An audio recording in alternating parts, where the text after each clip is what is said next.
Hi everyone, I'm Senator Elijah Reichlin-Melnick, and I'm here to tell you about some of the highlights from the State Senate's budget resolution, which we've just passed. Budgets are about priorities, and this budget shows that our priority is making sure New York State works for everyone, not just for those who are wealthy and well-connected. This budget resolution addresses urgent financial burdens, like the high cost of filling your gas tank, and it invests in New York's future, our children, our environment, and our infrastructure. This is a budget that works for regular New Yorkers. The Senate's budget plan proposes to send money back to the people and communities where it's needed. So let's start to learn a little bit more about this budget. We'll talk about education funding, because we are one giant step closer to finally fulfilling our pledge to achieve full funding of state aid for our public schools. So this budget raises the state's foundation aid funding to 80% for every district in New York. That's up from 60% last year, and it's on our way to 100% in 2023. Now that means that in our Senate district, SD 38, we are actually getting an additional $38 million back to our local schools this year. That's money that will help our kids, and it will help keep local school taxes down. We know that making sure that all children in New York have access to quality childcare and pre-K education is essential to their success. And so we've added $250 million statewide for pre-K over 2 years, which will allow tens of thousands of kids to access these vital programs. We're also putting aside $4 billion over the next 3 years to help middle-class families afford the cost of childcare. And higher education also gets a much-needed boost, with an over $500 million investment in our SUNY schools that will pay for more professors, support for community colleges, and help eliminate unfair student fees, and support middle-class students who are working their way through college by boosting the tuition assistance program.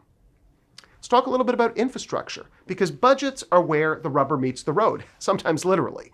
This budget proposes to increase infrastructure investment with an additional $250 million for roads and bridges across New York State to help replace and repair aging roadways. In our district, we anticipate that means more than $2.5 million more than last year's investment coming back for our roads and our bridges.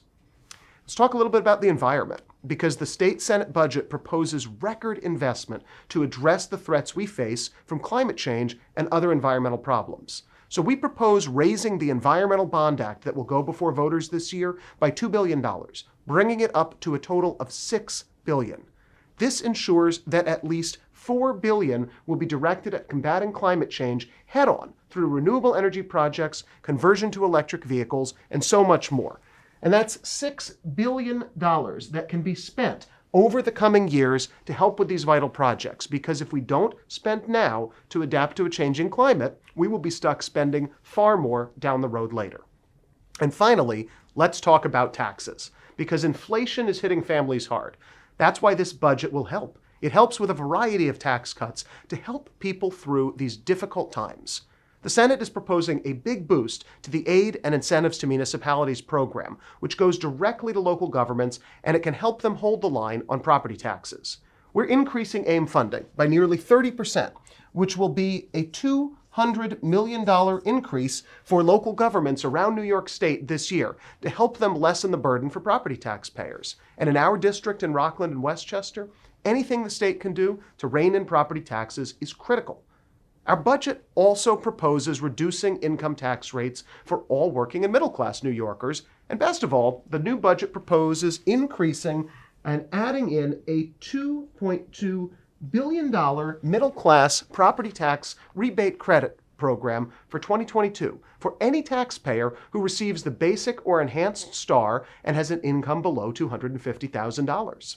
And last, but certainly not least, is a plan to help lessen the burden of filling up at the pump by temporarily suspending the state sales tax on gas from May 1st through the end of the year and allowing local governments to do the same. This will save New Yorkers at least $650 million at the pumps over the rest of the year, or around $2 to $3 per fill-up on average. There are so many more programs and line items that will bring back millions of dollars in support to our communities in Rockland and Westchester. And I look forward to telling you more about it in the coming weeks as we finalize the 2022-23 New York State budget.